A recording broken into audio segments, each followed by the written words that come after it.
Welcome to the Relation Stitch podcast, where we discuss theoretical and spiritual principles related to relationships, marriages, family, and parenting. I'm your host, Clyde Fraley, licensed marriage and family therapist with my wife and co-host, Stephanie. Let's get started. It's been a while. Well, hello there, stranger. Hello there, stranger. It's been about 8 months since I was kicked in the batteries by a stroke. Well, there's an opener for you. I'm not wrong. You are not wrong. But, do we even remember how to do this? I don't know. It's been a while. Look how chubby I am. Oh, honey. My voice is all like garbly. So bear with me. Yes. Out there in internet land. For those of you who may not know, so our 2025 started off interesting. Medullary is the word of the day. Yes. So New Year's Eve, New Year's Eve. That's redundant. Yeah, New Year's Eve. The eve of New Year's Eve. Clyde actually had a medullary stroke. And it's been a long journey, an interesting journey, lots of ups, lots of downs. And I haven't done anything in 8 months. Oh, I don't even want to hear it, actually. I'm incredibly proud of you. I really am. You've taken a difficult situation, a difficult time, and you've really learned how to make lemon's aid out of lemons. Lemon's aid. You've taken a difficult time and really found some great in it. And so I'm very proud of you. You've, like I said, I know your comeback story is not done being written, but what you've done so far has been amazing. And I really am just so proud of you and how far you've come. I mean, starting at the beginning, you could barely hold yourself up sitting in bed, let alone walk and, do all the things. But It's been a difficult 10 months.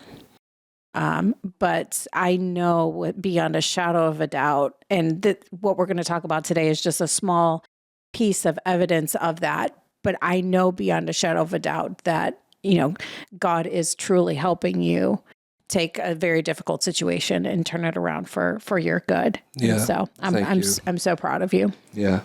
You're my strength, and you're the thing that pushes me forward, and of course everyone's prayers, our church family and our literal family and all that. Yeah. And, God's worked a miracle, and it takes some people 5, 6, 7 years to come back from something like this, and it's been hard. I can't say it hasn't, but man, God is healing me, and yes, and I've been able to be productive. I wrote a couple of books, and we're going to talk about one of them today. Yeah, absolutely. So the one we're going to talk about today, this is the first one. It is available right now for purchase. Romance and Attachment Theory Workbook. I'm so excited to talk about this today. We've had an opportunity to work through this. But, attachment theory, that sounds a little bit clinical. Sounds like something that definitely is more in your day-to-day world than maybe something that myself or, the average person would necessarily be more familiar with. Why attachment theory? Why is that such a big part of relationships? So in doing this, because I'm a typical guy and I want to take as many shortcuts as I can, I'm always looking for that silver bullet, that one thing that I can give to clients that they can walk away with, be like, man, we're fixed. One session. One session. That doesn't exist, by the way. But I have noticed that all couples can benefit from understanding their attachment style. And because I'll get couples come in and I've been married 15 years and I still, don't understand my partner. Well, it's because you don't understand the context of their life and of their, you don't know enough of their history. In those things, you're going to learn when you Right. when you go through this workbook. And yes, the term attachment theory definitely sounds very clinical, but the workbook itself is made for just regular folks to go through and for couples to go through. And it's easy. It's an easy read. There's not like a bunch of big clinical terms in it or anything. I wrote it to be simple and to go through quick. And it's just a basic, like it's a beginner's guide to attachment theory. But there's a lot of tools in here that can help you. Mm-hmm. So understanding not only your own attachment style, but potentially your partner's, how does that change the dynamics in a relationship? So first of all, there's 4 attachment styles. You can be secure, avoidant, anxious, or disorganized. And if you read literature, there's other terms that they use, but I wanted to keep it simple. People just usually fall into one of those 4 categories.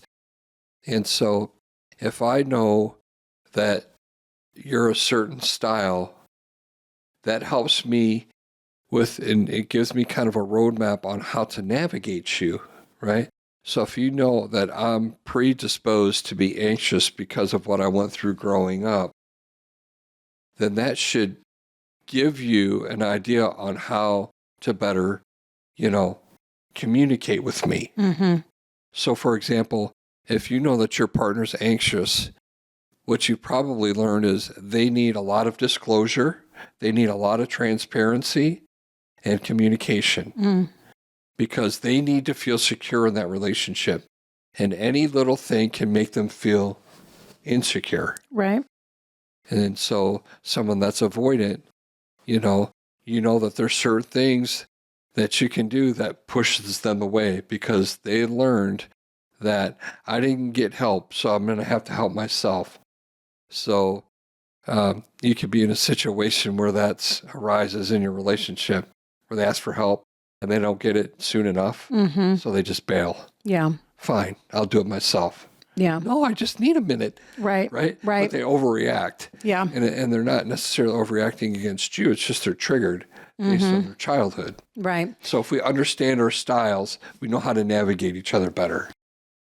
How often or how common do you think you would find where, because I see the world through a certain lens based on my style, that I'm going to assume you're seeing it that same way? We are egocentric by nature, meaning me. I have a frame and I look through that frame. I have a lens, I look through that lens, and that's how I see the world. And then I make the assumption that everyone sees it the same way that I do. Right. Or we feel like,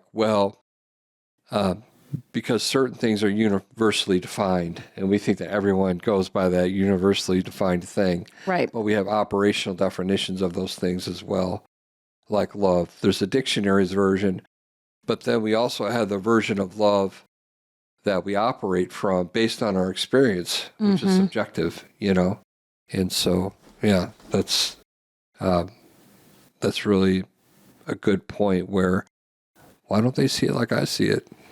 Or why is this person pushing me away when, we're in a relationship and we shouldn't, be pushing, just gives that additional information. Anyway. Yeah.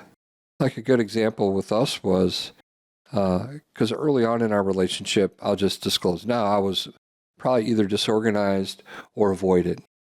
And so there was times you would want to kiss me and I would pull away because it was uncomfortable for me. No soft kisses. Yeah, that emotionally hurt me, and it confused me because I didn't understand this stuff at the time, And so, and of course, how could you not take that personally? Right. He doesn't love me. Right. I'm trying to be pretty and all the, and all the things, and you're going through your mind, checking all these boxes, like, what did I do? And right. He doesn't think, but it had nothing to do with that at all. Because I was looking at it through a secure style. Right. Yeah. You're looking through it from a secure style, and the secure style it's normal. The secure style is the closest to that. Healthy. The healthy definition of things. Yeah. Exactly. And so, but once you heard my story, then it started to make sense to you, I think. Absolutely. And actually, that's a great point. Do you often get people who kind of dismiss what they went through as a child as, oh, I'm not here to talk about my childhood. I'm just here to talk about my marriage. Like that's the past. I don't need to go down that road. That's exactly it. I'm here to talk about my marriage. Well, you cannot talk about your marriage and your relationship without looking in the mirror and figuring yourself out. And especially with guys, media has put a stigma on the childhood thing because they come in and when I talk about childhood, they're thinking I'm going to go all Freudian on them and psychoanalyze their childhood. No, that's not what I'm doing at all. I want to get the idea of what they went through. I need that context. But even more importantly, I want them to tell me so their partner is reminded. Or even is aware. Yeah, they may not even know, especially Right. if they're a new couple. And so I think a lot of times couples share things early on in the relationship, but they're painful memories. Let's say they don't want to revisit it. Or Right. like you said, they didn't share it at all. So they don't have that context, And, but absolutely. So I have to explain, no, we're not doing that. And I don't go into the details, and I'll even give them this quiz. It's called the Adverse Childhood Experiences Quiz. It's in this book. And it's just a 10-question quiz that asks you about things, neglect. Did you experience these things? Did you experience this kind of neglect or abuse growing up? And so that also gives me context. And I show, they get to show each other their scores. Yeah. It's like, wow, you had a 6 and I only had a 1. Right. Right. And so Coming from completely different places. Yeah. And the higher that score is, the more likely is you're going to struggle through life with a lot of different things. Yeah. Something you shared with me before that I just thought was remarkable is that it's not just your childhood. It could even start from the very point of origin when you're still in your mother's womb. Mm-hmm. Yeah. Imagine this. You have a young lady, she's 16 or 18, gets pregnant, kicked out of the house, boyfriend leaves, drops out of high school, working 3 jobs just to try to survive. That's a lot of stress, a lot of cortisol, a lot of adrenaline. All those chemicals are going to the baby. And the baby is born with this anxious, and all of these chemicals, and they cry a lot. And they're unconsolable because, not always, but a lot of it has to do with that trauma that mom has passed to the baby. Right. And that continues on, more than likely, in a scenario like that, after the baby's born. Right. Boyfriends coming in and out, and just all the drama that would come with that kind of an experience, And then they grow up and they get married. And they marry someone secure. They don't know how to deal with that. Right. Right. I Because didn't know how to deal with you when I married you. I really didn't. I was like, oh, you're so annoying and happy. God, I can't stand it. Our first date, she's talking to me and I had to walk away. Because it was too much for me. You remember that? Yes, I remember that. And by the way, that was not our first date, I argue. That was just the first time we hung out in a group. Yeah. In a group setting. Yeah. I didn't think it was a date. It doesn't count. If I'm not being pampered, it doesn't count as a date. I maybe bought you coffee. I don't even know if I No, you didn't even do that. You got annoyed and then went to the magazine aisle and got a Drummer's World and escaped. Yeah, I got my Drummer's World magazine, just read it. You sat there with Chris and we were having fun. We were laughing and you just found that to be a bit too much. Life is not about laughing and fun. I mean, that was my frame, right? I don't know why you married me. I'm kind of I've loosened up over the years. I can have fun. Yes, you have. But but thank you for sharing that about kind of that it's not even the memory, really. It's the actual chemicals in the body. And you were saying something about that that's actually stored in the muscles themselves? Yeah, so because babies and infants, they don't have like memory. Their brain isn't developed. and they don't have language skills and all of that. So they store the memory. It's called implicit memory. And the book kind of talks about that. And it's stored in your body. Right. And that's why even as adult, and trauma works the same way, And so when you're triggered, it's not about your memories. In fact, when you're traumatized, your memories are fragmented anyway. It's like nothing makes sense. It's all messed up. And so that's why talk therapy doesn't really work with trauma. You have to do other kind of modalities. But anyway, but it's actually stored in your body. It's incredible. Yeah. So Bessel van der Kolk's book, The Body Keeps the Score, is a really great resource to read that goes into that. And I've went through a lot of his studies and trauma work and learned a lot about that. And it's fascinating. And it's really sad at the same time. Yeah. But just the biology of it's really interesting. Yeah, absolutely.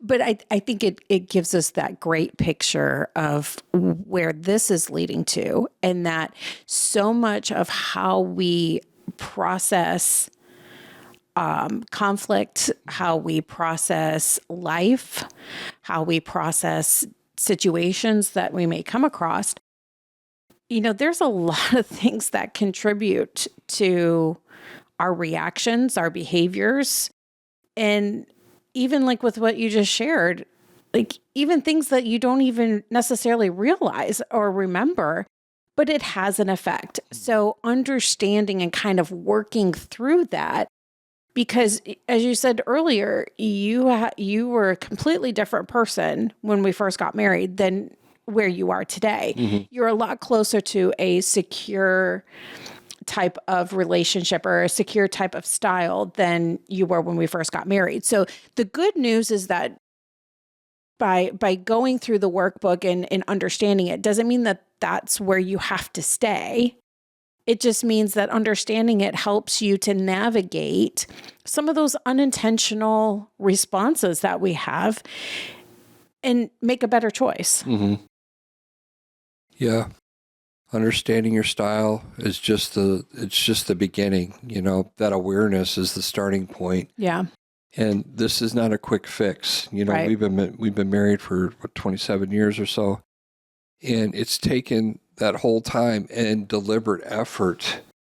Part of the reason I got into this game was to be a better husband and father. Right. Like I was really dedicated. I'm like, I don't want to screw this up. I really want to be good at it. Like not as a therapist. I think I'm a good therapist, but more than that, I want to be a good dad. And I want to be a good husband, and I need help. Yes. So I was able to double dip. I was able to help myself and to help others at the same time. Yeah. So how does someone use this workbook to determine their style? So it's really easy and it's really short. You could go through it in an evening and you can go through it together or separately, but it just breaks it down. It starts with explaining, where attachment styles, how they form. And I define each of the styles. I give the pros and cons of each style. Each style actually has benefits to it, Yeah. And then you take the quiz and you figure out what your style is. And then there's exercises in here that help you share your story with your partner so that they have a better context. The idea of the context is to give your partner patience and empathy while you're working through it. Right. Okay, it's like, I remember what you went through growing up. I don't expect you to stay there, and you better not stay there. Right. But I'm willing to hold your hand through it. Right. And we're going to grow together. So I am in no way saying that this style is fixed. No. Once you have this information, you got to run with it and be like, okay, there's a better way. I can work towards being more secure, But the key is you got to have someone in your life that can be trustworthy, hold the room with you, right? Mm-hmm. You can share your stories and they're not going to make you feel any kind of way about it other than just to be there with you. And you've been great at that, I don't think that there's anything in my life that you don't know about. I don't know that I'm taking anything to the grave. I think you know everything. And some of it's ugly. But I felt safe enough to share that stuff with you. Right. And because I felt safe enough to share it with you, there's been a lot of healing with that, Absolutely. It's great to be able to be each other's therapist. Yes. I would love to work myself out of a job, and I tell couples that all the time. You need to get to the point where you can help each other, because no one knows me like you know me. Right. Like, I can talk to a therapist and bounce stuff off of them, but they don't know me the way that you do. And likewise. And so you're uniquely qualified to help me in that way, and vice versa. Absolutely. And actually, that's a great segue to my favorite part of this workbook, which is these little pairings that you did. I love these because it takes each of the different styles and it not only pairs them together, but it kind of gives a roadmap for potential risks, potential benefits, how to work together, how to navigate that in a very simple, concise way. Great resource in here for understanding your partner, understanding yourself, and really working through the journey that is ahead. Yeah, there's 10 different pairings, and so when you go through it, you can just go to the one that is applicable to you. So you have secure and avoidant open, and so I probably lean towards avoidant early on. Yeah. But there's a lot. It's not all bad. Our style is what it is, and we can leverage that, And so, like, avoidant styles, maybe they're more creative and internal and introspective. I mean, you can use that, know. And the more anxious styles, sometimes they're like what you call anal retentive people, right? But they're good at bookkeeping, and they're good at record keeping, or they're good at all organization and things like that. You very can detail oriented. Exactly. And so you can leverage your style, and you just got to learn to use the good and avoid the stuff that's can be troublesome. Absolutely. This book definitely focused more on the romance side and navigating that. But to be honest with you, I found it very helpful to even kind of see people that I work with, or just people that, we're in relationship with, understanding their style. Like, it kind of gives you some clues as to what someone's frame of reference might be with. So as you'd even just navigate relationships in general, a very helpful tool and resource to have in your tool belt for successful relationships in general. Yeah. If you're in a position where you're managing people, like even like a pastor, or like I said, a manager, something like that, and you understand these styles, what it does, it helps you approach them differently, because you can't approach everyone the same way. Right. It's like, okay, I got this person over here, and they're a little more anxious, right? And so that requires me to have a little bit more communication with them. The avoidant one is like, okay, they're a little bit more hands-off. Right. I need to touch base with them once in a while. They're very self-sufficient, and they can get it done on their own. And so I'm going to manage them like that. So absolutely, this would be great to use in those settings. Absolutely. And then once you understand your attachment style and how to kind of navigate that, then you need some help in how to communicate. How can we do that? Oh, but wait. There's more. Hey, there's more. Very soon on the horizon, we have the other project you've been working on. The Romance and Attachment Theory workbook is ready for purchase now. That is ready to go. This is really close. Yeah, that's maybe 2 or 3 weeks away. It's basically, that's my proof, and I'm just kind of cleaning it up a little bit. But it's written and pretty much ready to go. I'm excited about that. I won't drop any spoilers. We'll do a different video on that. That's another podcast. That will probably be a couple podcasts. There's a lot of really good stuff in there. But this is the idea. Once you know your style and you can get to the point where you can have conversations, that book will go deeper into the conversation piece of it. Yeah. Yeah, absolutely. Yeah. So how do they get this workbook? Yeah, you can go to ClydeFraley.com and even the Squawk and Talk book. That one's ready for pre-order. But you can go to ClydeFraley.com and get it, or you can go to Amazon and you can get the paperback, or you can get the Kindle version of that. And so, yeah. Or if they're in the state of Texas, maybe they may want to come see you and work through this workbook together with you. Yeah, if you're in the North Houston area, I don't really do video sessions, but we're in. Well, I think Conroe. somebody from El Paso should drive to see you. I do have clients that drive quite a ways. Well, that's because you're really- that good. Yeah, it does help them, Yeah. But yeah, if you're interested in learning more about your style or you want to just sit with me and go through this as a couple, I would love to do that. And that's actually why I created it, honestly. Yeah. I don't expect this to be a bestseller. Maybe it could be. Don't say that. I know, but really I made it for, for my therapy office and for Yeah. my clients. It's just a more structured way of teaching them about attachment theory. Because I've been using attachment theory for years and have taken courses on it and stuff like that. And I'm a huge fan of it because at first I didn't quite understand it, but the more and more I met with clients, it started making more sense with me. I'm like, okay, there's really something to this. Yeah. Yeah. Yeah, absolutely. So ClydeFraley.com, Mm-hmm. Amazon.com. Mm-hmm. Now that you're back in front of that microphone, Mm-hmm. what's next? We have Dr. Bishop, Pastor, Author Larry Mack Jr. That's a whole. He's got more titles than you do. Yeah. It's got to step up your game, bro. I know he is legit. Anyway, he's coming to town in a few days. I'm going to interview him. That's going to be a great conversation. He's a great man of God.